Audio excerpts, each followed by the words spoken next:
দুজন ব্যক্তির ঘটনা পড়লাম। একজন ব্যক্তি প্রচণ্ড রকম আবেদ, প্রচুর ইবাদত করে। আপনারা জানেন ইবলিসও কিন্তু আবেদ ছিল, ইবলিস কিন্তু প্রচুর ইবাদত করেছে।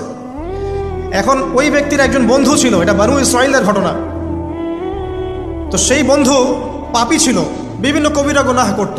আর এই আবেদ ব্যক্তি বারবার তাকে নসিহত করত, গুনাহ ছেড়ে দাও, তুমি পাপ করছো, গুনাহ ছেড়ে দাও। তখন সেই ব্যক্তি যে পাপ করছে সে বলতো যে আল্লাহ কি তোমাকে আমার রক্ষক বানিয়েছেন? আল্লাহ কি তোমাকে আমার উপর দারোগা বানিয়েছেন? আমাকে আল্লাহর হাতে ছেড়ে দাও, আমাকে নসিহত করতে শোনা। একদিন এই আবেদ ব্যক্তি তার বন্ধুকে একটা জঘন্য পাপ করতে দেখলো, এমন একটা পাপ যেটা দেখে তার মনে ধারণা আসলো এটা চরম জঘন্য একটা কাজ। তখন সে মুখ ফসকে বলে ফেললো যে আল্লাহ তোকে আর মাফ করবে না, আল্লাহ তোকে জান্নাত দিবে না।